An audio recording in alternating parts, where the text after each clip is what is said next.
दिल्ली के दंगल में किसका चलेगा दांव? करप्शन के खिलाफ मुहिम चलाकर सत्ता में आई आम आदमी पार्टी और केजरीवाल अब खुद भ्रष्टाचार के आरोपों में घिर गए हैं। सीएम आवास के रेनोवेशन पर, जिसको रिमॉडलिंग का नाम दिया गया, आगे चलकर सीएजी की रिपोर्ट ने इस आग में घी का काम कर दिया है। बीजेपी के साथ कांग्रेस भी हमलावर हो गई है। अब केजरीवाल ऐसा लगता है कि एक त्रिकोणीय संघर्ष में फंस गए हैं। इस ट्रायंगल से केजरीवाल कैसे निकलेंगे? क्या कट्टर आम आदमी वाली जो इमेज थी वो अब धुंधला गई है क्या? भ्रष्टाचार पर वार पलटवार में कौन जीतेगा और कौन हारेगा? इन सब के बीच एक और नई कहानी निकल कर आई है। वो है आपको दिल्ली के वोटर लिस्ट में गड़बड़ झालेगा। दिल्ली के मुख्यमंत्री ने आरोप लगाया है कि कई सारे नाम को तो काट दिए गए और कई सारे नाम जोड़ दिए गए। हालांकि इनका दावा है कि जो नाम काटे गए उनके वोटर थे, जो नाम जोड़े जा रहे हैं वो शायद किसी और को वोटर हैं। और एक तीसरी कहानी ये आ गई कि एक तरफ आम आदमी पार्टी कह रही थी कि हर महिला को हर महीने 2100 रुपये देंगे, यानी 2100 रुपये देंगे। कांग्रेस एक कदम और आगे ज़्यादा बढ़ गई, वो करे हम 2100 नहीं जी, हम 2500 रुपये देंगे। यानी हर कोई महिला वोटर को लुभाने की कोशिश में जुटा, आम आदमी पार्टी हो या कांग्रेस। लेकिन दूसरी तरफ भाजपा की तरफ से स्थिति ये हो गई है कि महिला विरोधी बयान रमेश बिधूड़ी के काफ़ी चर्चा में आ गए और एक के बाद एक बयान दे करके भारतीय जनता पार्टी को बड़ा असमंजस की स्थिति में खड़ा कर दिया रमेश बिधूड़ी ने। फिर भारतीय जनता पार्टी ने सफाई देती फिरी कि हम इस बयान से किनारा कर रहे हैं, कुछ सफाई आने लगी। तो बड़ा ही कह सकते हैं दिलचस्प हो गया है दिल्ली का चुनावी माहौल। और आज आवाज़ अड्डा में इसी पर करेंगे खास चर्चा। और नमस्कार, मैं हूँ लक्ष्मण राय और हमारे साथ जुड़ेंगे खास मेहमान, जिनमें बीजेपी के प्रवक्ता होंगे, विजय शर्मा जी होंगे हमारे साथ जुड़ेंगे। आम आदमी पार्टी के प्रवक्ता अभिषेक तिवारी जी जुड़ेंगे। कांग्रेस प्रवक्ता शिवम भगत भी जुड़ेंगे और वरिष्ठ पत्रकार अवधेश कुमार और अंबेडकर यूनिवर्सिटी के प्रोफेसर अभय जी जुड़ेंगे, जो कई बार आप देखते होंगे कि राजनीतिक विश्लेषक के तौर पे काफ़ी प्रभावशाली वक्ता भी रहे हैं। उन सब से आपकी मुलाकात कराऊंगा, उनके विचार आप तक पहुंचाऊंगा। लेकिन इससे पहले आपको दिखाते हैं एक रिपोर्ट। ये खासतौर से बयानों के तीर किस तरह से चल रही है, आपको दिखाते हैं।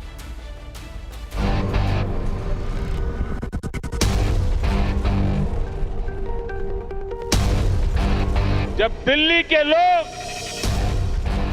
कोरोना से जूझ रहे थे, जब दिल्ली के लोग ऑक्सीजन और दवाओं के लिए भटक रहे थे, तब इन लोगों का पूरा फोकस अपना शीश महल बनवाने में था। इन्होंने शीश महल का भारी भरकम बजट बनाया और आज इस अखबार ने खुलासा किया है कि कैसे इस शीश महल पर उस बजट से भी 3 गुना ज्यादा पैसे खर्च किए गए। 2300 करोड़ के प्रधानमंत्री जी के आवास पे और 8500 करोड़ के हवाई जहाज पे और 10 लाख के सूट पे कोई रिपोर्ट आई क्या? कैसे लेकर आया? अरे ये मार्लिना, ये तो सिंह बन गई भैया, चेहरा ही नाम बदल दिया। केजरीवाल ने बच्चों की कसम खाई थी, भ्रष्टाचारी कांग्रेस के साथ नहीं जाऊंगा। मार्लिना ने बाप बदल दिया, पहले मार्लिना थी अब सिंह हो गई। ये इनका चरित्र है। मैं रमेश बिधूड़ी जी को कहना चाहूंगी, मेरे पिताजी जिंदगी भर शिक्षक रहे। उन्होंने दिल्ली के हजारों गरीब लोअर मिडिल क्लास परिवार से आने वाले बच्चों को पढ़ाया। आज वो 80 साल के हो गए हैं। वो इतने बीमार रहते हैं कि बिना सहारे के चल नहीं पाते। चुनाव के लिए इतनी घटिया हरकत करेंगे? कैसे बुजुर्ग व्यक्ति को गालियां देने पर उतर आएंगे? इस देश की राजनीति इतने घटिया स्तर पर गिर सकती है, मैं कभी सोच नहीं सकती। जिस तरीके से रसोई आज आम आदमी के जो खाना है वो दूर होता जा रहा है, ऐसे में 2500 रुपए हर महिला को देना बहुत आवश्यक था और बहुत जरूरी है। आज लगातार बेरोजगारी और महंगाई की मार झेलती, महिलाओं के ऊपर उत्पीड़न को झेलती हमारी महिला को सशक्त करना हम सबकी बहुत जिम्मेदारी थी। जैसे मैंने बिजली फ्री कर दी, ऐसे ही मैं 2100 रुपए लागू कर दूंगा। कोई पूछे ना केजरीवाल के पास पैसा कहां से आएगा, कह देना हमारा केजरीवाल जादूगर है, छड़ी घुमाएगा और पैसे ले आएगा। पूरी इलेक्शन मशीनरी एक एक गली एक एक मोहल्ले में जा रही थी, तो 29 नवंबर और 15 दिसंबर के बीच में ये 10,000 लोग कहां से आ गए? इससे ये साफ है कि गलत तरीके से वोटर जोड़ने की साजिश हो रही है। दूसरी ओर एक वोटर डिलीशन की भी बहुत बड़ी साजिश हो रही है।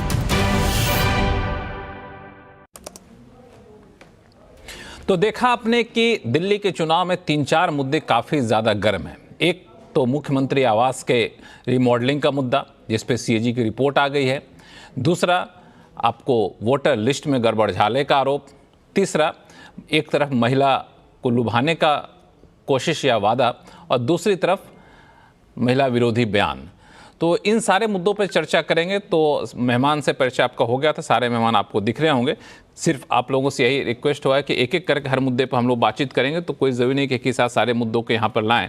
लेकिन सबसे पहले मैं चलूँगा यहाँ पे भारतीय जनता पार्टी के प्रवक्ता विजय शर्मा जी हमारे साथ जुड़ चुके हैं। विजय शर्मा जी नमस्कार। मेरा सवाल आपसे ये है कि आप लोग एक ऐसे रास्ते पे चले हैं जिस रास्ते पे आम आदमी पार्टी काफ़ी ज़्यादा मजबूत रही है, और वो है आपको ईमानदार और भ्रष्टाचार। आम आदमी पार्टी भ्रष्टाचार के खिलाफ लड़ाई लड़ करके और अब तक दिल्ली में काबिज रही है, और उस छवि को हर संभव कोशिश करे कि बना के रखें। लोग उसमें उनमें विश्वास भी रखते थे, लेकिन आप लोग उस छवि को धूमिल करने के लिए कई तरह का आरोप या फिर सीएजी की रिपोर्ट सूत्रों के हवाले से जो आई है उसका हवाला दे रहे हैं। कितने कामयाब हो पाए, कितने कॉन्फिडेंट आप लोग हैं? क्योंकि अरविंद केजरीवाल को उस छवि को जिस पर जनता 10 साल से भरोसा कर रही थी, उसको धूमिल करना ज़्यादा आसान होगा नहीं। देखिए लक्ष्मण जी, मैं आपकी बात को आगे बढ़ाता हूं। बात धूमिल करने की नहीं है, बात सच्चाई सामने लाने की है। इस देश को कौन नकार सकता है कि 2020 में कोरोना आया था और उस महामारी में केजरीवाल जी अपना शीश महल बना रहे थे। क्या कोई है इसके अंदर, देश के अंदर, जो ये कह सकता है कि जो उनका शीश महल नहीं बनाया गया? और वो शीश महल, उसके लिए जितने भी नियम कायदे कानून है वो नजरअंदाज कर दिया गए, या यूं कहो तो उनको ताक पे रख दिया गया। और वो शीश महल जिसके लिए कितना 7 करोड़ के आसपास वहां जो एस्टिमेट था वो बनाया गया, जब वहां दिया जाता है तो अखबारों में कोई किसी तरह की नहीं दी जाती एडवर्टीजमेंट, वही ऑन द स्पॉट 8 करोड़ से ज्यादा में दे दी जाती है। चलो यहां तक भी समझ में आता है। और वो बनते बनते 33 करोड़ पे पहुंच जाता है, और उसमें किस तरह से 13,000 फुट के आसपास था, जिसको 19,000 स्क्वायर मीटर पे, 13,000 मीटर था, उसको 19,000 मीटर पे पहुंचा दिया जाता है। तो ये केजरीवाल जी की कथनी और करनी है। केजरीवाल जी ने खुद मीडिया के सामने आके बोला है कि 3 बार मुख्यमंत्री बनने के बाद में जो व्यक्ति शुचिता की बात करता था, ईमानदारी की बात करता था और काम करने की, गरीबों की बात करता था, वो कहता है कि हाँ, मैं मूलभूत सुविधा नहीं दे पाया। मूलभूत सुविधा क्या होती है? सड़क, स्वास्थ्य, शिक्षा, इस तरह की बातें होती है। उन्होंने खुद माना, मैं जमुना को साफ नहीं कर पाया, मैं सड़क नहीं बना पाया। खुद कहते थे कि 350 झील मैं डेवलप करूंगा दिल्ली के अंदर। क्या किया? सबके सामने के झीलों का शहर ऐसा बनाया कि पिछले दिनों में जो 18 लोग मर गए। लटकते बिजली के तारों के लिए बोला था। आपको पता है जो मैंने अभी आंकड़ा बताया आपको, 18 लोग मरे उसी का कारण कि पानी उतर आया, पानी बनने के कारण। आपने देखा होगा किस तरह से एक जो शैक्षणिक वो चल रहा था, गलत तरीके से पानी भर गया था उसमें, और कैसे जो होनहार बच्चे थे उनकी मृत्यु हुई थी। अब मैं दूसरी बात बताता हूँ, इनके भ्रष्टाचार की बातें। आप मुझे बताइए किस चीज में भ्रष्टाचार नहीं हुआ? ये मोहल्ला क्लिनिक की बात करते हैं, इन्होंने डिस्पेंसरी सारी बंद कर दी, या यूं कहिए कि लीला पावती करके उसका नाम बदल के इन्होंने जो अपना मोहल्ला क्लिनिक का नाम लिया है, वहां वो भ्रष्टाचार के अड्डे बन गए। 500 प्रिस्क्रिप्शन लिखी जा रही है एक दिन में, मात्र कुछ घंटे के लिए आती है, 10 सेकंड का समय मिलता है। आप मुझे बताइए, कोई दुनिया में ऐसा कौन सा डॉक्टर है जो मरीज को देख भी लेगा और मेडिसिन भी दे देगा, मेडिसिन लिख भी देगा सारा? तो ये झूठ जो है इनका पकड़ा गया।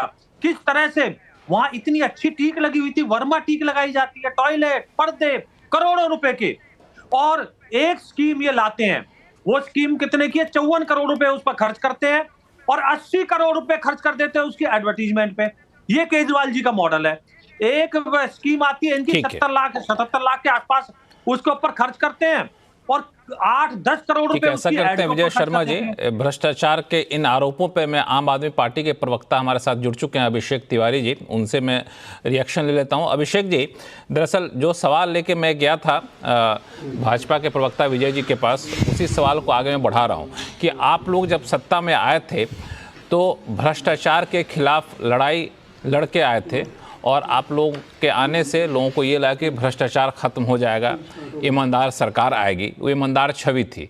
लेकिन जिस तरीके के पिछले कुछ दिनों से मामले आ रहे हैं और उन मामलों में सीएम आवास का रिमॉडलिंग एक कह सकते हैं कि आग में घी का काम किया। सीएजी की रिपोर्ट का आ जाना भले ही सूत्रों के हवाले से ही सही क्यों ना हो, आपको लगता है कि उस आप लोगों की ईमानदार छवि की भ्रष्टाचार विरोधी मुहिम पर एक बड़ा धक्का लगा है? लक्ष्मण जी, आपके सभी दर्शकों को मेरा नमस्कार। मुझे लगता है भारतीय जनता पार्टी अपनी हार की डर से पूरी तरीके से बौखला गई है। पूरी तरीके से वो उनको समझ नहीं आ रहा है अब आगे करना क्या है। देखिए, हिंदुस्तान के राजनीतिक इतिहास में, आजाद भारत के इतिहास में कोई एक पार्टी और कोई एक ऐसा नेता है जो भ्रष्टाचार मुक्त भारत की बात करता है तो उसका नाम अरविंद केजरीवाल है। आपको याद होगा कि हमारे दिल्ली के अंदर जो मंत्री थे, किसी को नहीं पता था, ना तो विपक्ष को पता था, ना तो मीडिया हाउस को पता था। जैसे अरविंद केजरीवाल जी को पता चला, हमारे मंत्री को तुरंत इस्तीफा लेकर पार्टी से बाहर का रास्ता दिखाया। पंजाब के अंदर हमने मंत्री को पूरी तरीके से हटा करके पार्टी से बाहर का रास्ता दिखाया। अरविंद केजरीवाल भ्रष्टाचार मुक्त भारत की मांग करते थे, करते हैं और करते रहेंगे। अरविंद केजरीवाल वो इंसान हैं जो भ्रष्टाचार से समझौता नहीं कर सकते, चाहे उनका अपना बेटा ही क्यों ना हो, number 1। Number 2, Bharatiya Janata party की आज जो मानसिकता है, अरविंद केजरीवाल जी का विरोध करते करते ये पूरी तरीके से दिल्ली की महिलाओं के साथ साथ पूरी की दिल्ली की जनता से विरोध कर बैठे हैं। आप ये समझिए कि इनका एक प्रत्याशी रमेश बिधूड़ी जिस तरीके से आतिशी सिंह के माल लेना बोलते बोलते उनको सिंह जो उपाधि दिया है भारतीय जनता पार्टी के प्रत्याशी ने, पूरी तरीके से इनकी महिला विरोधी सोच और इनकी मानसिकता दर्शाता है। मुझे लगता है ये इसमें अभिषेक जी, हमने शो के शुरू में, चूंकि आप थोड़ी देर से जुड़े थे, मैंने शुरू में ही बताया था दर्शकों के और सारे मेहमानों की हम लोग की इस मुद्दे पे भी चर्चा करेंगे, अलग से चर्चा करेंगे। भ्रष्टाचार, महिला विरोधी बयान, इन सारे मुद्दों पे चर्चा होगी, एक एक करके हम लोग उस चीज़ों को लाएं। लेकिन आपने जो बातें कही कि अरविंद केजरीवाल भ्रष्टाचार को कतई किसी कीमत पर बर्दाश्त नहीं करेंगे, कोई भी लिप्त पाया गया तो उसको निकाल गया। लेकिन ये 33 करोड़ रुपए के रेनोवेशन को कैसे जस्टिफाई करेंगे?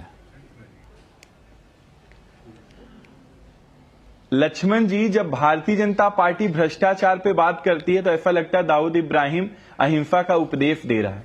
वो भारतीय जनता पार्टी जो पूरी तरीके से भ्रष्टाचार का अगर हम लिस्ट उठाएं तो कई महीने लग जाएगा उसके गिनाते गिनाते, इतने भ्रष्टाचार किए। दिल्ली के अंदर एक भ्रष्टाचार इन लोग शराब घोटाले लेकर के आए। शराब घोटाले में भ्रष्टाचार कोई किया तो भारतीय जनता पार्टी ने किया। ये मैं नहीं कह रहा हूं, ये भारतीय जनता पार्टी की एजेंसियां कर रही हैं। इलेक्टोरल बॉन्ड के तहत शरद चंद्र रेड्डी से और अरविंदो फार्मा से पता नहीं कितने करोड़ रुपए इन्होंने लिया। ये जग जाहिर है, किसी से छुपा नहीं है। भारतीय जनता पार्टी वो नरेंद्र मोदी जी जिनका घर कई हजार करोड़ का है, जिनका जिस जहाज में चलते हैं कई हजार करोड़ का है, जिनको वहां बताते हैं कि वहां पे सोने के बेड लगे और चांदिया के थाली है, वो भारतीय जनता पार्टी हमसे घर पे सवाल करती है। वो अरविंद केजरीवाल जी का व्यक्तिगत घर नहीं है, वो सीएम हाउस है। जो भी चीफ मिनिस्टर बनेगा, कल के दिन लक्ष्मण जी चीफ मिनिस्टर बनेंगे, वो उस घर में रहेंगे। जहां तक रेनोवेशन की बात है, 1992 के बाद वो रेनोवेशन नहीं हुआ था। और हम बार बार कहते हैं अरविंद केजरीवाल जी को घर से कोई प्यार नहीं है। आप अपना मुख्यमंत्री बना लीजिए, आप उसमें रहना स्टार्ट करिए, कौन उसमें आपको मना किया है? भारतीय जनता पार्टी केवल और केवल अनर्गल बातें कर रही है, उनके पास कोई मुद्दा नहीं है। एक तरफ अरविंद केजरीवाल दिल्ली की जनता को एक विजन दे रहे हैं कि हमने 5 सालों में ये कार्य किया, अगले 5 सालों में हम ये कार्य करेंगे। चाहे वो महिलाओं की 2100 रुपए देने की बात हो, चाहे बुजुर्गों को तीर्थयात्रा बुजुर्गों को फ्री इलाज कराने की बात हो, चाहे पुजारियों के इसमें अभिषेक जी थोड़ा सा बीच में मैं रोकूंगा, चूंकि वैसे भी आप 3 मिनट तक बोल चुके हैं, केजरीवाल जी को हटाने की बात कर रहे हैं। अरविंद केजरीवाल इसलिए, चूंकि अरविंद केजरीवाल के नाम पे सरकार बनी थी, अरविंद केजरीवाल की ईमानदार छवि के नाम पे सरकार बनी थी, और बाकी लोग क्या करते हैं उस पर बहस हो सकती है, लेकिन वो मुद्दा अरविंद केजरीवाल के सामने गौन हो जाता है, क्योंकि अरविंद केजरीवाल जिस तरीके से 10 एसी लगाए जाने पर, मैं आ रहा हूं, मैं आपके पास आऊंगा, फिर 30 सेकंड नहीं 3 मिनट दूंगा आपको, आप चिंता मत करिए। जो ये अरविंद केजरीवाल इसलिए इस सारे मुद्दे को लेकर कटघरे में आते हैं, मैं आ जाता हूं। मेरा सिर्फ ये कहना है कि अरविंद केजरीवाल पे ये सवाल उठता है, हाँ, अरविंद केजरीवाल पे इसलिए सवाल उठता है, अभिषेक जी समझिए इस चीज को, कि अरविंद केजरीवाल की छवि एक बहुत ही साधारण वैगनार में चल के मुख्यमंत्री के कार्यालय में पहुंचने वाले 10 एसी शीला दीक्षित जी के घर में लगाए जाने पर सवाल उठाने वाले नेता के तौर पर हुई थी। वहां जब इस तरह की चीजें होती हैं तो फिर ये मुद्दा उठता है। वो 33 करोड़ रुपए लग जाए, 300 करोड़ रुपए लग जाए, हो सकता है लगाते हैं, कई सांसदों के यहाँ भी हो, लेकिन अरविंद केजरीवाल के यहाँ होता है तो थोड़ा सा ये सवाल उठता है। 30 सेकंड में अपनी बात रख लीजिए, फिर मैं जाऊंगा दूसरे वक्ताओं के पास। अभिषेक जी 30 सेकंड शुरू होता है आपका। देखिए, अरविंद केजरीवाल पे भ्रष्टाचार का आरोप भारतीय जनता पार्टी दिन प्रतिदिन लगा रही है, लेकिन बड़ा ही अजीब बात है कि अरविंद केजरीवाल पे भ्रष्टाचार का आरोप लग ही नहीं रहा है। भारतीय जनता पार्टी पूरी एजेंसी लगा दी, सीबीआई ईडी से लेकर के न जाने कितने अधिकारियों की फौज लगा दी। अरविंद केजरीवाल जी के बेडरूम से लेकर के उनके नानी के घर तक की छानबीन हो गई, लेकिन एक चवन्नी की रिकवरी नहीं हुई, एक सबूत नहीं है। ये मैं नहीं कह रहा हूं, मेरे पास डॉक्यूमेंट है, ये सुप्रीम कोर्ट की अदालत के जो हमारे जस्टिस हैं वो कह रहे हैं कि भारतीय जनता पार्टी की जो जांच एजेंसियां पूरी तरीके से बायस होकर के कार्य कर रही हैं। अरविंद केजरीवाल के खिलाफ एक भी सबूत नहीं है। यही कारण है आपका 40 सेकंड हो गया अभिषेक जी, थोड़ा सा करोड़ों रुपए का आरोप लगाती है, बाकी वक्ता भी है वहां भी चलूंगा। चवन्नी का रिकवरी आज तक नहीं कर पाई। बिल्कुल बिल्कुल, मैं बाकी लोगों के पास ही चलता हूं। वहाँ पास कांग्रेस के प्रवक्ता भी जुड़े हुए हैं, वरिष्ठ पत्रकार भी हैं और उनके पास में, लेकिन अभय दुबे साहब मैं आपके पास आना चाहता हूं। सीधा पहला सवाल कि इस तरह के आरोप लगाने के पीछे आपको क्या लगता है, भारतीय जनता पार्टी इस तरीके से हमलावर हो गई आम आदमी पार्टी के खिलाफ, उनके भ्रष्टाचार के आरोपों को लेकर के कितना माइलेज मिल पाएगा भाजपा को? देखिए, भारतीय जनता पार्टी ने जो आरोप लगाए हैं वो केवल आरोप अभी चुनाव के पहले नहीं लगा रहे। ये दिल्ली को तो 2 साल से एक खास तरह की प्रयोगशाला बनाया गया है, जो प्रवर्तन निदेशालय के जरिए जो पीएमएलए जो एक्ट है, उस एक्ट की दफा 45 के जरिए कथित शराब घोटाले के अंदर सबकी पूरे, शायद भारतीय जनता पार्टी के, आम आदमी पार्टी के अलावा ऐसी कोई पार्टी नहीं है देश में, इसके पूरे के पूरे नेतृत्व को उठा के जेल में डाला गया और दफा 45 की वजह से उन लोगों को जमानत भी नहीं मिल पाई। बाद में सुप्रीम कोर्ट ने उनको जमानत दी और उसमें बहुत, जो सुप्रीम कोर्ट ने जो बातें कही हैं उन बातों से ही साफ लगता है कि किस तरीके से इस कानून का एक खास तरीके से राजनीतिक इस्तेमाल किया गया है। नंबर 1 बात तो भारतीय जनता पार्टी की पूरी योजना ये है कि आम आदमी पार्टी की जो साख है उस साख को पूरी तरीके से नष्ट कर दिया जाए और जनता के बीच में इन लोगों को बदनाम कर दिया जाए। और भारतीय जनता पार्टी इस तरह की रणनीति बनाने के लिए स्वतंत्र है, मैं इस पर और कुछ नहीं कह रहा हूं। वो तो अपने आप ही आम आदमी पार्टी के पास भी जरिया है, वो उसके खिलाफ प्रचार करेगी कि ये झूठ बोल रहे हैं, वो सुप्रीम कोर्ट के जजमेंट को निकाल के लाएगी, वो सारी बातें होंगी। अगर जनता भाजपा द्वारा किए गए इस प्रचार को सही मानती है तो निश्चित रूप से आम आदमी पार्टी के वोट गिरेंगे, उनकी सीटें कम होंगी और चुनाव का नतीजा कुछ भी हो सकता है। लेकिन अभी तक दिल्ली में जो भी रेटिंग एजेंसियां हैं उनकी जो रिपोर्ट आई है इसमें अरविंद केजरीवाल की व्यक्तिगत लोकप्रियता को कोई क्षति नहीं पहुंची है। कम से कम जो टीवी के ऊपर रेटिंग एजेंसियां आती हैं उनके लोगों ने जो बातें कही, जैसे कि यशवंत देशमुख ने जो उनकी सी वोटर संस्था है, उन्होंने एक बार नहीं कई बार कहा है कि इन तमाम भ्रष्टाचार के आरोपों और जेल भेजे जाने के बावजूद भी अरविंद केजरीवाल की अपनी लोकप्रियता दिल्ली में नहीं घटी है, ऐसा कुछ भी नहीं हुआ। और राष्ट्रीय स्तर पर भी जो उनकी लोकप्रियता है उसमें भी कोई विशेष गिरावट नहीं आई है। लेकिन फिर भी मैं कह रहा हूं, अगर भाजपा की बात को विधानसभा चुनाव के संदर्भ में, लोकसभा चुनाव की बात नहीं कर रहा हूं, विधानसभा चुनाव के संदर्भ में दिल्ली की जनता यकीन करती है, कितना प्रतिशत यकीन करती है, तो उसके हिसाब से उसका वोटिंग बिहेवियर दिखाई पड़ेगा। बिल्कुल, तो ये भाजपा अपनी कोशिश में कितनी सफल हो पाई वो पता चलेगा तब जब वोट आएगा तब। विजय शर्मा जी, मैं आपके पास आऊंगा, मैं देख रहा हूं कि बार बार कुछ बोलना चाहें लेकिन माफी चाहूंगा, थोड़ा सा मुझे समय दीजिए। मैं शिवम भगत जी, अवधेश कुमार जी दोनों लोग आए हैं, इनका ओपनिंग रिमार्क्स ले लेता हूं फिर मैं आऊंगा। शिवम भगत जी, मेरा सवाल आपसे ये है कि आम आदमी पार्टी पर जो भी भ्रष्टाचार के आरोप लग रहे हैं, तो जब कांग्रेस अलग चुनाव लड़ के जा रही है तो एक मैसेज तो जा ही रहा है ना कि कांग्रेस कहीं ना कहीं आम आदमी पार्टी के साथ मिली है, चूंकि इंडिया गठबंधन का एक सदस्य होने के नाते। तो इस छवि से अपने आप को बिल्कुल आइसोलेट कर पाना कांग्रेस के लिए कितना संभव हो पाएगा? नमस्कार लक्ष्मण जी। लक्ष्मण जी, कांग्रेस जी, पार्टी तो बहुत जोरों शोरों से अपना कैंपेन लगी हुई है। अगर हम आम आदमी पार्टी के साथ मिले होते तो हमने 1.5 महीने की न्याय यात्रा ना करी होती हमारे दिल्ली कांग्रेस के अध्यक्ष देवेंद्र यादव ने, और उसमें आम आदमी पार्टी की विफलताओं को हमने नहीं बोला होता। आम आदमी पार्टी की विफलताओं की जो लिस्ट है अब वो अनलिमिटेड हो गई है। पहले हम आते थे चैनलों पे तो हम 1 विफलता, 2 विफलता, 3, अब वो लिस्ट अनलिमिटेड हो गई है। एक व्यक्ति जो, जैसे कि आपने बोला, वैगनार में चल के, चप्पल पहन के, मफलर लगा के कहते थे कि मैं आम आदमी का विकास करूंगा, इन्होंने बड़े बड़े सपने दिखाए गरीब आदमी को। वो व्यक्ति सीएजी की रिपोर्ट के हिसाब से उसने 33 करोड़ रुपए का शीश महल बनाया। ये क्या आम आदमी है या ये खास आदमी है? ये खास से भी ऊपर चले गए। ये शाही आदमी पार्टी है जिन्होंने शराब घोटाला किया और अपने घर में, शीश महल में 18 लाख रुपए का मिनी बार लगाया इन्होंने। ये सब सीएजी की रिपोर्ट है, हमारी नहीं है, हम नहीं कह रहे हैं। 18 लाख रुपए का मिनी बार, पहली बार मैंने देखा है जी 18 लाख रुपए का मिनी बार लगाए। तो इस पार्टी की लक्ष्मण जी, कौन सी सीएजी की रिपोर्ट है?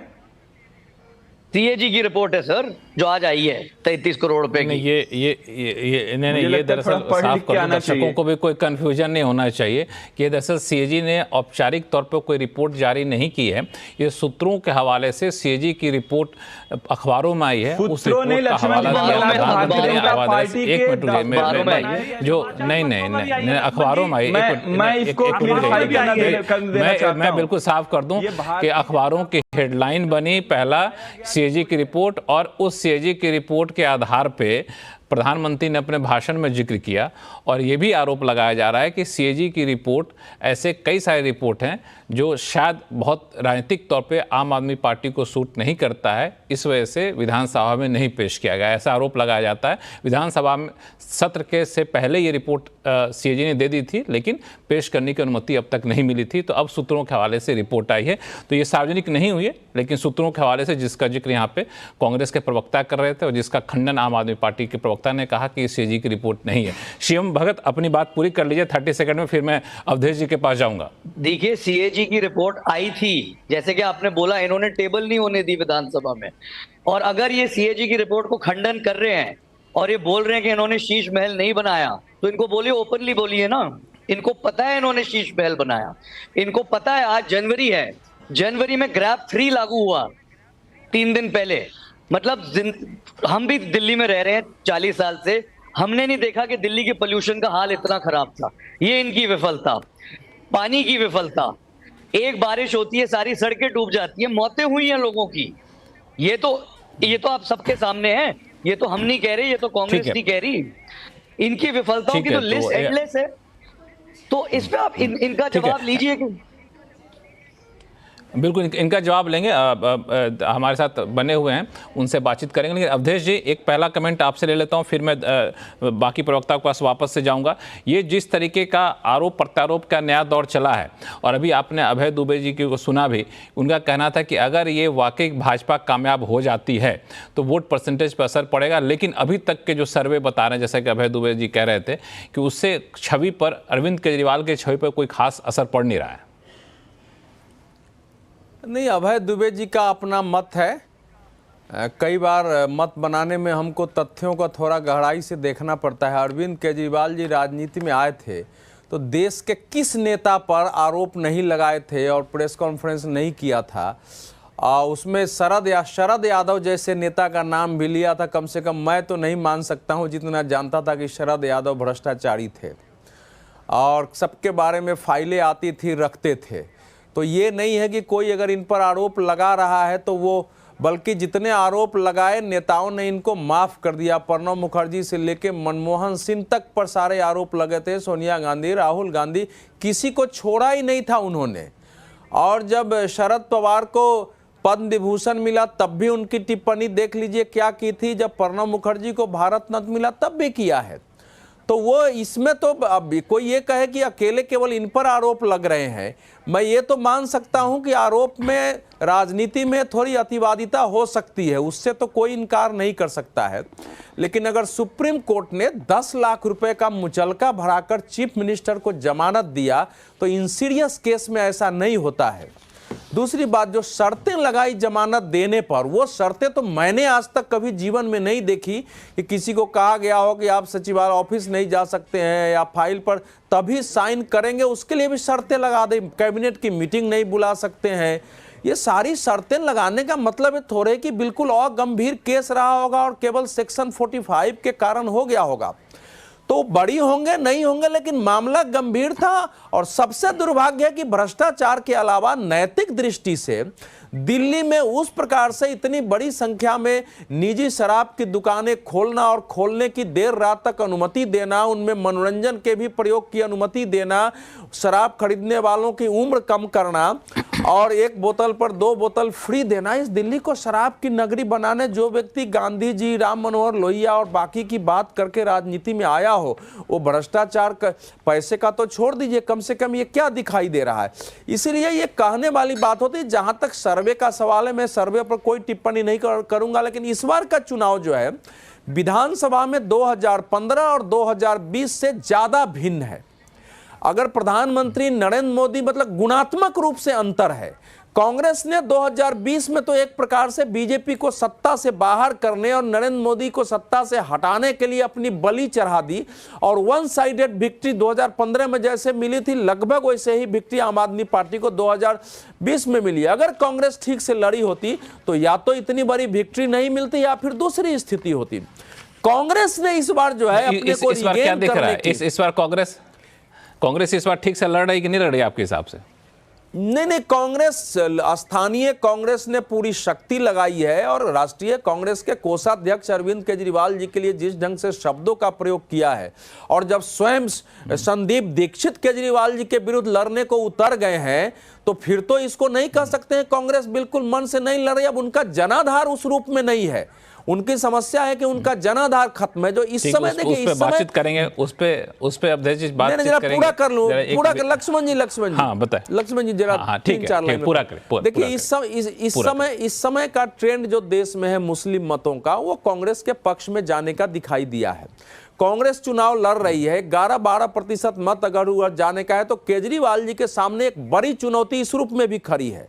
और इसी के कारण वो पुजारियों का वेतन, ग्रंथियों का वेतन देना, इमामों के आंदोलन को लंबा खिंचवाना कि मैसेज जाए कि इमाम को तो हम वेतन ही नहीं दे रहे, हम तो हिंदू पुजारियों और सिखों को वेतन देने वाले हैं, ये सब कोशिशें चल रही हैं। और बीजेपी ने जिस ढंग से पहली बार अभी उम्मीदवार उतारे हैं, प्रवेश वर्मा को इनके खिलाफ उतारा है, आतिशी जी के खिलाफ रमेश बिधुरी को उतारा है, तो बीजेपी पहली बार लग रही है कि 15-20 के अलावे बिल्कुल जीतने के लिए लड़ रही है। तो इसलिए इस बार की स्थिति 15 और 20 की नहीं है। चुनाव परिणाम पर मैं कोई टिप्पणी नहीं करूंगा, लेकिन आम आदमी पार्टी के अंदर भी यह भाव मैं देखा हूं, मेरी बात हुई है कि कहीं न कहीं गड़बड़, पार्टी में भ्रष्टाचार तो हुआ है, और इस कारण आम आदमी पार्टी के अंदर भी उस प्रकार का उत्साह नहीं है। तो चुनाव के परिणाम पर कोई टिप्पणी नहीं करूंगा, लेकिन 15 और 20 में ऐसी चुनौतियां केजरीवाल जी के सामने, आम आदमी पार्टी के सामने नहीं थी, इतनी सघन चुनौती। इस बार चुनौती काफ़ी ज़्यादा सघन है। चुनौतियों के बाकी पहलू पे मैं जाऊं, विजय शर्मा जी, चूंकि मामला काफ़ी ज़्यादा शीश महल जिसको आप लोगों ने नाम दिया है उसका उठा हुआ, तो एक सवाल आपसे पूछूंगा कि ये शीश महल का जो मामला है, ये वाकई में भ्रष्टाचार है या फिर राजनीतिक रूप से ये एक मुद्दा बना जा रहा है? ये सवाल इसलिए मैं आपसे पूछ रहा हूँ कि अगर ये भ्रष्टाचार है तो भ्रष्टाचार के खिलाफ तो आप लोगों ने कार्रवाई भी की थी। शराब घोटाले में भ्रष्टाचार हुआ था, आपका कहना था, तो वहाँ कार्रवाई हुई, लेकिन यहाँ पे कोई कार्रवाई होती नहीं दिख रही है, सिर्फ राजनीतिक बयानबाजी होती दिख रही है। लक्ष्मण जी, इसमें सीबीआई ने एफआईआर दर्ज कर ली है और इसमें जांच कितने महीने पहले पता है आपको? ये सितंबर 2023, 15 महीने से ज्यादा हो गए। तो वो लक्ष्मण जी, आप मेरी सुनेंगे तो आप सारी बात आएंगे ना सामने। आपने देखा होगा सुनना जो शराब घोटाला था उसमें भी 10 बार समन दिए गए थे केजरीवाल जी को। तो ऐसा नहीं है, एजेंसी अपना काम करती है, क्योंकि ये टेबल नहीं होने दे रहे थे सीएजी की रिपोर्ट, और एजेंसी जो बड़ा तसल्ली से काम करती है, वो किसी के प्रेशर में काम नहीं करती है। तो अगर जल्दी काम कर देती है तो इन्होंने जल्दी क्यों कर दिया? अगर एजेंसी अपने सबूत जुटाकर आगे बढ़ती है तो उसको ये कहते हैं अब तक कार्रवाई क्यों नहीं की? यही केजरीवाल कहते थे भाई मैंने कोई गुनाह किया तो मुझे जेल में डालो, जेल में डाल दिया तो जो मैं बेगुनाह था। और यही केजरीवाल जी हैं जो कांग्रेस के ऊपर आरोप लगाते थे कि सोनिया गांधी को लाइए और जेल में कराइए। यही कांग्रेस है, इन्होंने ही शिकायत की थी शराब घोटाले में। तो आप मुझे बताइए, अब अभय दुबे जी इतने वरिष्ठ पत्रकार है, क्या इनको नहीं पता है कि सुप्रीम कोर्ट की क्या कह सकते हैं केजरीवाल जी के ऊपर? क्या इनको नहीं पता है कि उनको अगर इतने ही उनके निर्दोष होते तो उनको कोर्ट डिस्चार्ज कर देती? डिस्चार्ज क्यों नहीं किया? बेल दी है ना। बेल जो है वो नियम है भाई, चाहे 45 ठीक है, उसमें कठोर वो लगा दिए हैं, कंडीशन लगा दी गई है, लेकिन बेल उसमें भी है। और पहली बार विश्व में मैंने देखा है एक शिक्षा मंत्री शराब घोटाले में जेल जाते हुए, एक चीफ मिनिस्टर जेल से सरकार चला रहा है। ये कितनी शर्म की बात है। इनसे अच्छे तो लालू यादव जी जो सजा आपता है, उन्होंने भी इस्तीफा दे दिया था। तो बेशर्मी की एक हद होती है। किस तरह से ये बेशर्म पार्टी हो गई है। आप मुझे बताइए, इन्होंने कहा, आप मुझे बताइए कोई आदमी, अच्छा आदमी कोई उनकी बात को समर्थन नहीं कर सकता। उन्होंने अपने शब्द वापस लिए, माफी मांगी, खेद जताया, पार्टी ने उनको अभी हिदायत भी दी है।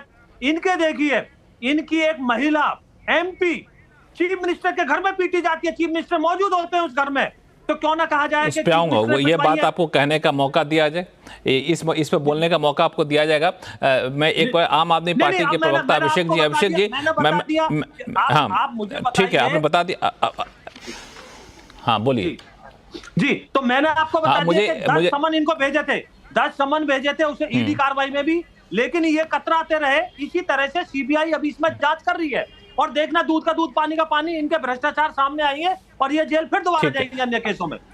हाँ, अभिषेक तिवारी जी, इस मुद्दे पर अगर आपको कुछ कहना है तो 30 सेकंड आपको देता हूं, क्योंकि उसके बाद मैं फिर जाऊंगा दूसरे मुद्दे पे जो महिलाओं का मुद्दा आपने खुद उठाया था, और कांग्रेस ने आज जो 2500 रुपये महिलाओं को देने का मुद्दा उठाया है, इस पे चर्चा करूंगा। लेकिन इस भ्रष्टाचार के मुद्दे पे ऐसा लग रहा है कि आम आदमी पार्टी, अरविंद केजरीवाल की जो ईमानदार वाली छवि थी वो थोड़ा सा अब संशय करने लगे हैं, जिस तरह से भाजपा हमलावर हुई है। इस पर आप क्या रिएक्ट करेंगे? 30 सेकंड में जवाब दीजिए, फिर अगले मुद्दे पर जाऊँगा। देखिए लक्ष्मण जी, भारतीय जनता पार्टी के दफ्तर में बनाया गया शराब घोटाला था। भारतीय जनता पार्टी को 15 हार गए, 20 हार गए। अब इनको लगता है कि अरविंद केजरीवाल जी को हराया जा नहीं सकता, तो अरविंद केजरीवाल जी को भ्रष्टाचार का आरोप लगा दिया। ये मैं नहीं कह रहा हूँ, ये मैं नहीं कह रहा हूँ। देश की सर्वोच्च न्यायालय ने बोला कि अरविंद केजरीवाल के खिलाफ कोई एक सबूत नहीं है। मेरे पास ये जजमेंट है, ये जजमेंट में पेज नंबर 21 पैरा नंबर 33 में देश के सर्वोच्च न्यायालय ने बोला कि कोई भी घोटाला नहीं हुआ है, कोई भी सबूत नहीं है। अरविंद केजरीवाल जी को फंसाने के लिए पूरी ऑफिसरों की फौज लगा दिया गया, उनका बेडरूम ढूंढ लिया गया, उनके लॉकर ढूंढ लिए गए, उनके नानी के घर तक छानबीन हो गई, लेकिन 1 रुपए की रिकवरी नहीं हुई। हाँ, रिकवरी हुई। भारतीय जनता पार्टी के अकाउंट में इलेक्टोरल बॉन्ड के तहत कई हजार करोड़ रुपए लिए गए। ये भारतीय जनता पार्टी ने घोटाला किया। तो अरविंद केजरीवाल जी हैं, जो अरविंद केजरीवाल, अभिषेक तिवारी जी, अब मैं समझ गया आपका कहना ये है कि ये जो भ्रष्टाचार को आरोप जो आम आदमी पार्टी पे अरविंद केजरीवाल पे लग रहा है, उसके जवाब में आप भाजपा के भ्रष्टाचार को गिना रहे हैं, लेकिन ये आप खंडन नहीं कर रहे हैं कि 33 करोड़ का नहीं बना। लक्ष्मण जी, मैं कह रहा हूं भ्रष्टाचार हुआ ही नहीं। तो ये 33 करोड़ रुपए का नहीं बना। आदमी है, आजाद भारत के इतिहास के ईमानदार नेता है। तो आप वो ये बताइए, ये रेनोवेशन जो हुआ, अब मुख्यमंत्री आवास के घर का जो रिमॉडलिंग हुआ, रेनोवेशन के नाम को, शब्द को बदलकर रिमॉडलिंग कर दिया गया था, तो ये हुआ कि नहीं हुआ आपके हिसाब से? झूठी अफवाह है। मैं कह रहा हूं कि 1992 के बाद पहली बार सीएम हाउस का रेनोवेशन हुआ, नंबर 1। वो अरविंद केजरीवाल का कोई व्यक्तिगत घर नहीं है। बार बार मैं कह रहा हूं, अगर अरविंद केजरीवाल को घर से मोह होता, जेल से आने के 72 घंटे के अंदर उन्होंने घर खाली कर दिया, अपना चीफ मिनिस्टर बना लिया। चीफ मिनिस्टर हाउस है उनका, चीफ मिनिस्टर आने लग जाएगा। आखिर सीएम हाउस की बात तो हो रही है। हेलो, एक मिनट अभिषेक जी, नहीं ठीक है, 1 मिनट, मैं आ रहा हूँ, मैं आऊंगा। जहां पे सोने का बेड है, चांदी की थालियां हैं। मैं कह रहा हूं उसका क्यों बात नहीं हो रही है? नहीं, मान लिया जाए अभिषेक जी, मान लिया जाए भाजपा ने कोई भ्रष्टाचार किया है, सिर्फ इसलिए कि भाजपा ने किया है तो आम आदमी पार्टी भी करे, ये तो जलील नहीं हो सकती ना। अब यहाँ पे 5 लाख रुपए का मिनी बार मुख्यमंत्री का आवास में क्या करेगा? कह रहा हूं अरविंद केजरीवाल का व्यक्तिगत घर थोड़ी ना है वो। ठीक है, नहीं व्यक्तिगत घर नहीं है, लेकिन थोड़ी ना भारतीय जनता पार्टी पैसा तो व्यक्तिगत है, पैसा तो आम लोगों का है, टैक्स पेयर्स का है। ठीक है, छोड़ दीजिए इस पे, हो जाएगा, उनका चीफ मिनिस्टर रहेगा। ठीक है, ये दलील आप दीजिए, आम आदमी पार्टी के प्रवक्ता होने के नाते आप ये दलील दीजिए। लेकिन अब इस शीश महल वाले आरोप पे, जैसा कि हमारे विश्लेषक लोग कह रहे थे कि जनता किस तरीके से इसको लेती है तो चुनावी रिजल्ट बताएगा। लेकिन एक दूसरा मुद्दा जो बड़ा गंभीर हो चला है, सभी वक्ताओं से रिक्वेस्ट करें, बड़ी गंभीरता सोचिएगा। एक मुद्दा है, वो है आपको, एक मिनट अभिषेक जी 1 मिनट। मेरा कहना है कि एक दूसरा मुद्दा बड़ा ही इंटरेस्टिंग है और दिलचस्प हो रहा है कि आम आदमी पार्टी ने कहा कि हम महिलाओं को 2100 रुपये, 2100 रुपये हर महीने देंगे। कांग्रेस ने कहा हम 2500 रुपये हर महीने देंगे। तो महिला वोटर को एक तरह से कहते हैं खींचने की कोशिश यहाँ पर है। लेकिन भाजपा जो है उल्टा महिला विरोधी बयान देके कटघरे में घिरती जा रही है। रमेश बिधूड़ी जैसे नेता जिनको महत्वपूर्ण सीट से खड़ा किया गया है, इस तरह के बयान दिए हैं और भाजपा को पता है कि ये बयान उनको नुकसान करेगा, तुरंत में भाजपा की तरफ से खंडन भी आ जाता है। ये बयान तो हमको लगता है इसको स्ट्रिक्ट इंस्ट्रक्शन देना चाहिए रमेश बिधूड़ी जी को कि इस तरह के बयानबाजी से बिल्कुल बाज आए। विजय शर्मा जी, क्योंकि ये तो नुकसानदायक है आप लोगों के लिए। एक तरफ महिलाओं के लिए पैसे का ऐलान किया जा रहा है, दूसरी तरफ महिला विरोधी बयान दिए जा रहे हैं। देखिए लक्ष्मण जी, इसमें बात नफा और नुकसान की नहीं है। यहाँ नारी सम्मान की अगर कोई भी अमर्यादित बातें करता है उसको कोई बढ़ावा नहीं दे सकता, कोई उसका समर्थन नहीं कर सकता। और उसके लिए बिधूड़ी जी ने माफी भी मांग ली, खेद भी प्रकट कर दिया और अपने शब्द वापस भी ले लिए। लेकिन ये आम आदमी पार्टी है, मैंने आपको बताया किस तरह से एक महिला सांसद को पीटा जाता है और संजय सिंह टीवी पर आकर बोलते हैं हाँ उनके साथ गलत हुआ, हम कार्रवाई करेंगे। और वो महिला 2 दिन तक वेट करती है और जब कार्रवाई नहीं होती है, वो पुलिस कार्रवाई करती है तो फिर कहते हैं वो बीजेपी की एजेंट है। और वहां चीफ मिनिस्टर मौजूद होते हैं सीएम हाउस में। शर्म की बात यह है कि अपनी महिला सांसद के साथ ये बदतमीजी करते हैं, मार पिटाई करते हैं। ये इनका चाल चरित्र और चेहरा है। तो ये आम आदमी पार्टी जो है, इसका जो है भ्रष्टाचार, परिवारवाद और जिस तरह से ये देश विरोधी लोगों के साथ मिले हुए हैं, आपने देखा होगा पिछले दिनों में किस तरह से जो पन्नू था उसने कहा था मैंने कितने पैसे दिए इनको। देश विरोधी आदमी है वो, अमेरिका में बैठा हुआ है, सबको पता है खालिस्तानी है वो। अभिषेक तिवारी जी के पास जाऊंगा मैं। विजय शर्मा जी, एक छोटी सी बात मैं कह दूं कि रमेश बिधूड़ी ऐसा नहीं कि पहली बार को बयान दिए, 48 घंटे पहले बयान दिया, फिर खेद प्रकट किया, फिर दूसरी बार बयान दिया। लक्ष्मण जी पार्टी ने कड़ी नसीहत उनको दी है कि आइंदा ऐसा ना हो, और टीवी चैनल के ऊपर भी दिया और उन्होंने टीवी चैनल के ऊपर ही माफी मांगी है। ऐसा नहीं है वहां उन्होंने नहीं मांगी ये बिल्कुल रेगुलर, ये तो हैबिचुअल है। विदाउट लाग लपेट के मैं इस बात को कहता हूं कि कोई भी गलत बात सहन नहीं होगी। देखिए अभिषेक तिवारी जी 1 मिनट, अभिषेक जी 1 मिनट रुक जाइएगा थोड़ा सा। हाँ बोल लीजिए, अपनी बात बोल लीजिए, अपनी बात बोलिए। हाँ बोलिए अभिषेक जी।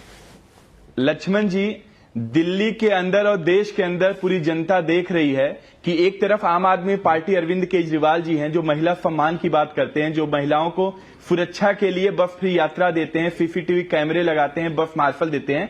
दूसरी तरफ भारतीय जनता पार्टी महिला अपमान, महिलाओं का पूरी तरीके से दुर्भावना करना भारतीय जनता पार्टी के नेताओं के डीएनए में, भाजपा के डीएनए में है महिलाओं का अपमान करना। जिस तरीके से रमेश बिधूड़ी के बयान के बाद, वक्तव्य के बाद भारतीय जनता पार्टी के कोई एक नेता या प्रवक्ता ने ना तो खंडन किया, ना तो खेद व्यक्त किया, इससे लगता है कि पूरी की पूरी भारतीय जनता पार्टी का जो चाल चरित्र और चेहरा है देश की जनता के सामने पूरी तरीके से उजागर हो गया। आप झूठ बोलते हो। शिवम भगत जी, शिवम भगत जी, ठीक है, एक मिनट रुक जाइए। मैंने पहले बोला था कि एक व्यक्ति जब बोले तो दूसरे, एक वक्ता जब बोले तो दूसरे वक्ता को बोलना नहीं चाहिए। नहीं आप पूरी तरीके से नहीं वो गंभीर विषय है। नहीं महिला सम्मान में बड़े विनम्रता से रुक जाइए 1 मिनट। ऐसा आप दोनों लोग, विजय शर्मा जी, अभिषेक जी, आप लोग रुक जाइए जरा। मैं कांग्रेस के प्रवक्ता के पास चलता हूं। मैं शिवम भगत जी,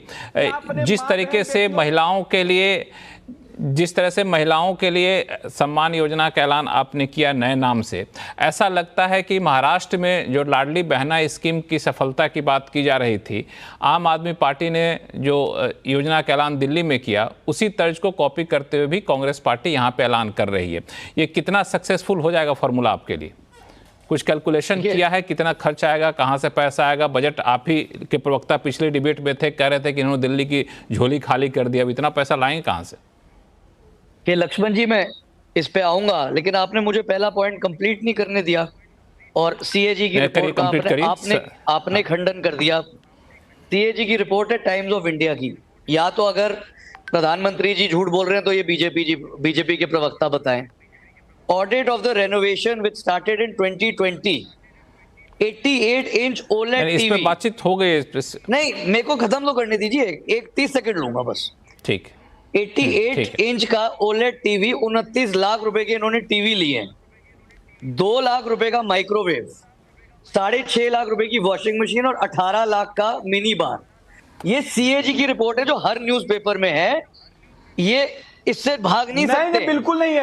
ये क्या नहीं है? सीएजी की रिपोर्ट है ये, जो 3 में ना तो 13 में है, सामने जिसको दिल्ली की जनता, देश की जनता सीरियस लेना बंद कर दी। आप लक्ष्मण जी टीवी चैनल पे बैठा करके अभिषेक जी आप भी यही कर रहे हैं ना। अब अभी जिस बात के लिए अभिषेक जी आप विजय शर्मा जी की आलोचना कर रहे थे, आप भी तो वही काम कर रहे हैं। बोलने दीजिए उनको, आपको अगर बोलना है तो आप इशारा करिएगा, उंगली उठाइएगा, मैं आपको मौका दूंगा। नहीं ठीक है, गलत बयान, ठीक है, गलत बयानबाजी है तो आपको मौका दूंगा, आप सफाई दे दीजिएगा। शिवम भगत को बोलना है तो उनको बोलने से तो नहीं रोक सकते, बोलने दीजिए। वो जो अखबार में छपी खबर उसकी बात कर रहे हैं, बोल देते हैं, फिर आप खंडन कर दीजिएगा, आपको मौका दूंगा मैं। शिवम भगत 10-15 सेकंड में खत्म करिए, फिर दूसरे मुद्दे पे हम लोग बातचीत कर रहे थे। इतना पता नहीं है घबरा क्यों रहे, क्योंकि ये एक अखबार में नहीं है, हर अखबार में आया है। तो ये झूठ नहीं है, ये सच है। खैर, इससे तो ये भाग नहीं सकते कि इन्होंने कितने करोड़ों रुपए का शीश महल बना दिया और अपनी वापी विफलताओं से भी। अब हम कांग्रेस के उस पे आते हैं। आपने बोला कि हमने महाराष्ट्र और मध्य प्रदेश में बीजेपी को देख के किया, हमने कर्नाटका में प्रॉमिस किया कि महिलाओं को मिलेगा, हमने 5 और प्रॉमिस भी करे। हम सिर्फ फ्री का प्रॉमिस नहीं कर रहे आम आदमी पार्टी की तरह कि ये फ्री ले लो, वो फ्री ले लो, वो फ्री ले लो। हमारा डेवलपमेंट का भी एजेंडा है, डेवलपमेंट का भी बजट है। कर्नाटका में 1.5 करोड़ महिलाओं को पैसे है, 1.5 करोड़ लोगों को फ्री बिजली मिली है, 4 करोड़ लोगों को मुफ्त का चावल मिला है, 9,104 करोड़ रुपए लगाए कांग्रेस पार्टी ने वहां पे। फ्री ट्रैवल मिला महिलाओं को, उसपे 870 करोड़ रुपए लगाए हैं कांग्रेस ने। 3,000 रुपए महीना अनएम्प्लॉयड यूथ को दिया गया है, 216 करोड़ रुपए लगाकर। तो हम जो वायदे करते हैं वो पूरे करते हैं। हमने आज वायदे करते हैं, आप पूरे करते हैं, ठीक है। 1 मिनट जरा, मैं समय थोड़ा सा कम होता है। लास्ट पॉइंट कि आम आदमी पार्टी कहती कि वो वादे करते, तो इन्होंने पंजाब में 1,000 रुपए महिलाओं को वादा किया, तो वो 1,000 रुपए पहुंचे क्यों नहीं? कल पंजाब की महिलाएं इनके घर पहुंच गई थी, केजरीवाल जी के, आम आदमी पार्टी की सरकार के घेरने पहुंच गई थी, तो इन्होंने वो 1,000 रुपए पंजाब की महिलाओं को क्यों नहीं दिया? और रमेश बिधूड़ी जी पे भी मैं आऊंगा, जो इन्होंने घटिया स्टेटमेंट दिया है, ये इनकी नहीं, ये पूरी बीजेपी की मानसिकता दिखाता है। क्योंकि प्रधानमंत्री जी ने भी पहले सोनिया गांधी जी को जर्सी काओ और शशि थरूर जी की लेट वाइफ के लिए 50 करोड़ की गर्लफ्रेंड जैसे इन्होंने बयानबाजी करी है। तो ये एक आदमी का माइंडसेट नहीं है, ये पूरी पार्टी की मूल प्रकृति है। ये सारे मुद्दे कितने महिला वोटर के लिए किस तरह का असर डालेंगे, इस पर अभय दुबे जी से बातचीत करूंगा और अवधेश कुमार जी से बातचीत करूंगा। ब्रेक से लौटते हैं, उसके बाद आप दोनों लोग के पास जाऊंगा, कहीं जाइएगा नहीं, लौटते हैं छोटे से ब्रेक के बाद।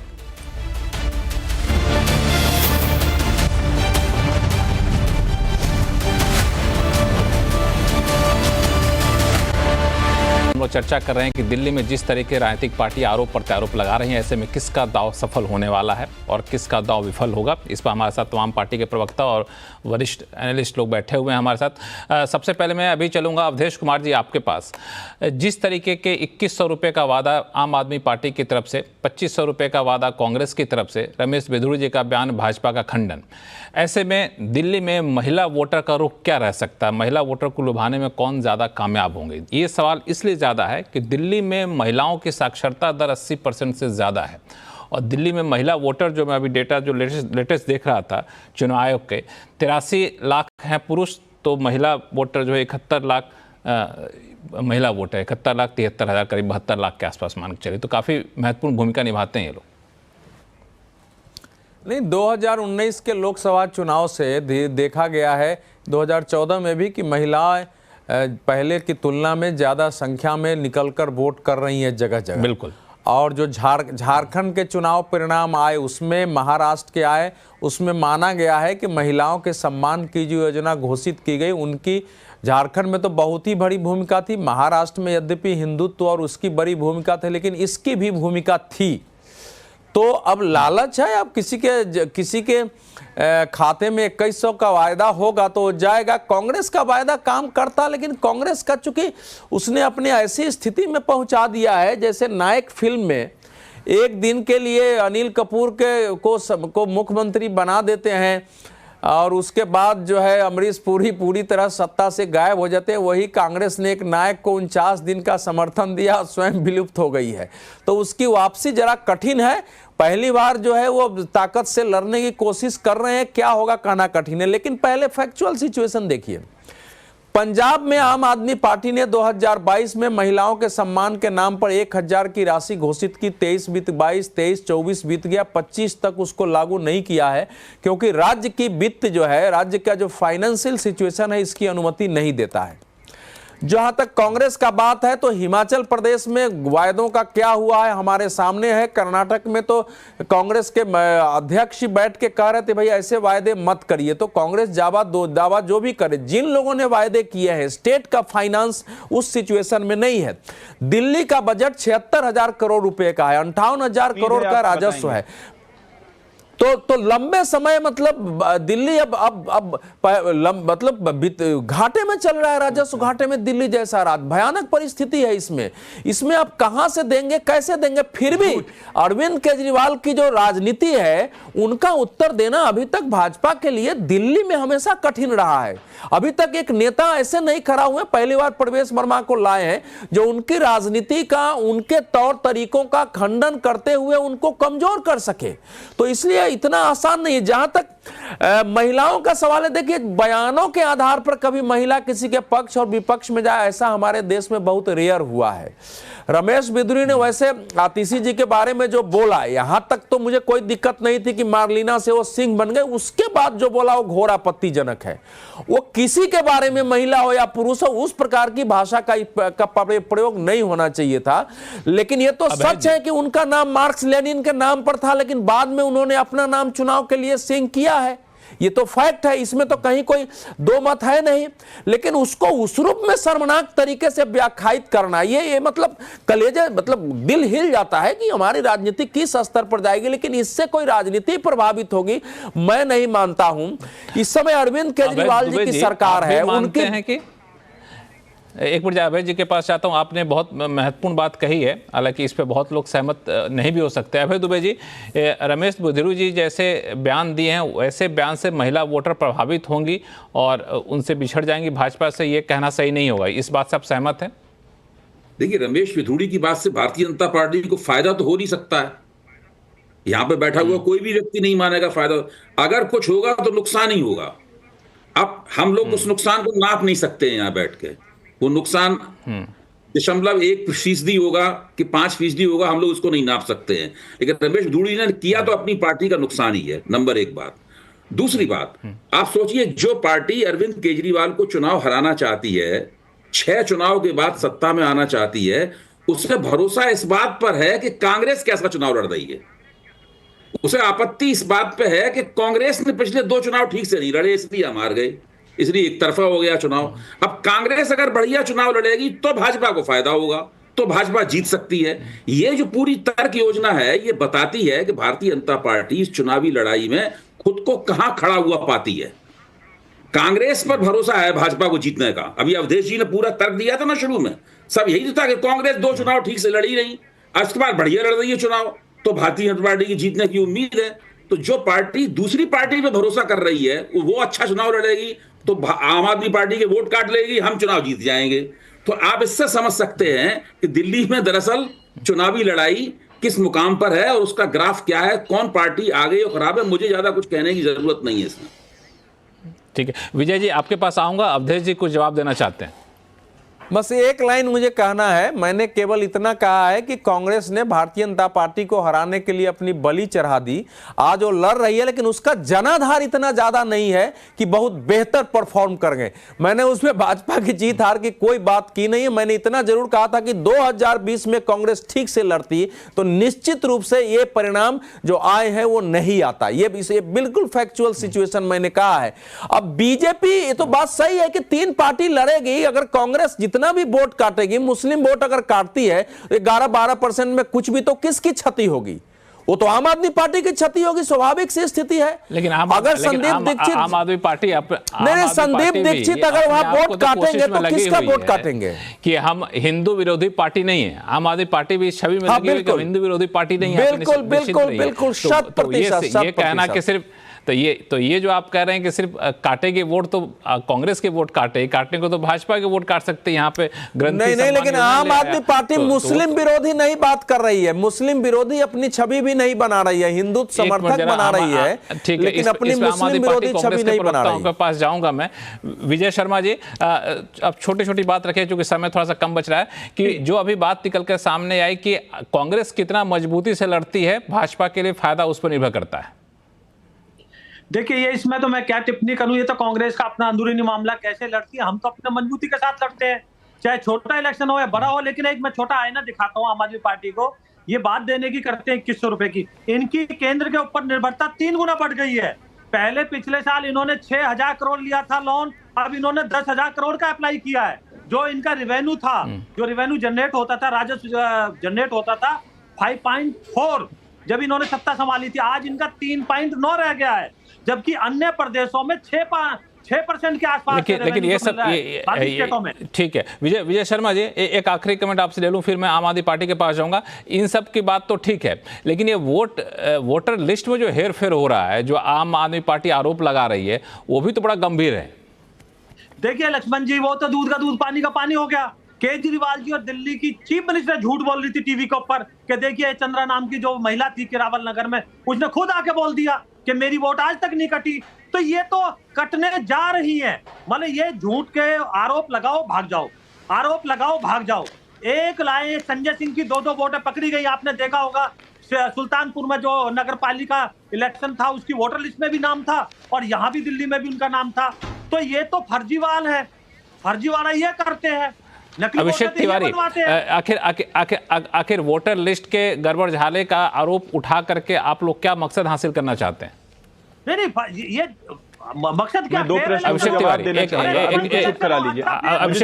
अभिषेक तिवारी, हाँ अभिषेक तिवारी आप बोलिए। देखिए एक मिनट विजय जी एक मिनट रुक जाइए। विजय जी 1 मिनट रुक जाइए। अभिषेक तिवारी जवाब दे रहे हैं। हाँ अभिषेक तिवारी।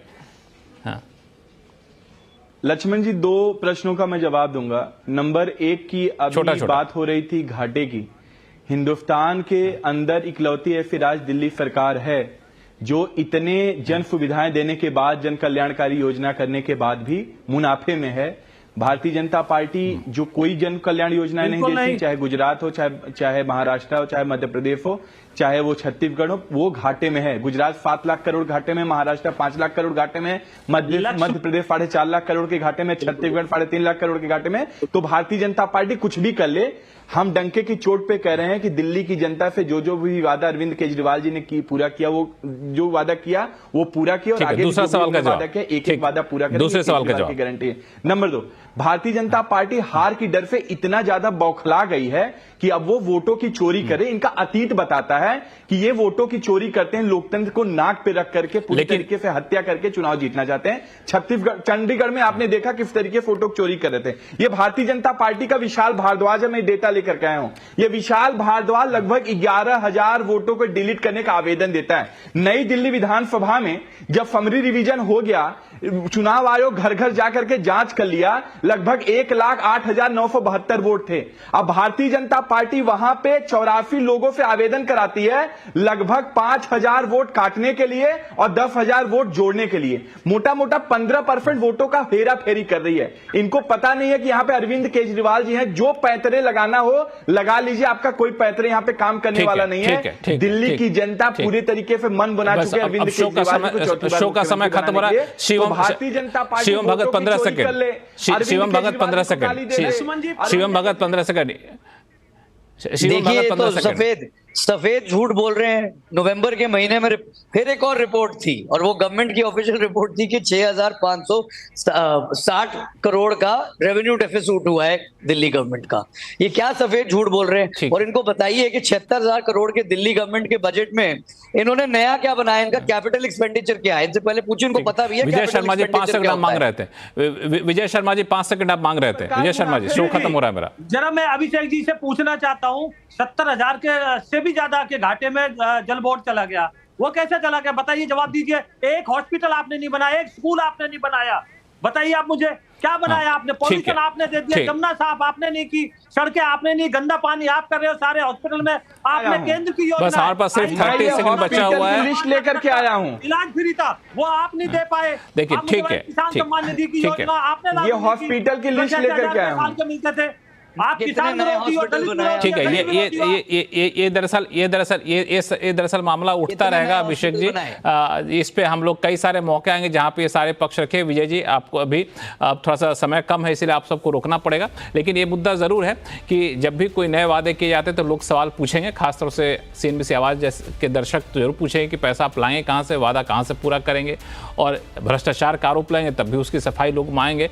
और खासतौर से आम आदमी पार्टी अरविंद केजरीवाल पर लगता है भ्रष्टाचार का आरोप तो लोग थोड़े से संवेदनशील हो जाते हैं, क्योंकि लोग मान के चलते हैं बहुत ही निहायत ही शरीफ किस्म के इंसान है, ईमानदार आदमी है, तब ये सब कैसे हो गया। तो यही कोशिश थी कि इस शो के जरिए इन सारे मुद्दों पे सफाई लेना। आप सभी मेहमानों का बहुत बहुत शुक्रिया हमारे साथ जुड़ने के लिए। समय कम था इसलिए बहुत लोगों को समय पर्याप्त नहीं दे पाया। अगले शो में कोशिश करूंगा कि आप लोगों को पर्याप्त समय दूं। आवाज अड्डा में फिलहाल इतना ही। देखते रहिए CNBC आवाज। नमस्कार।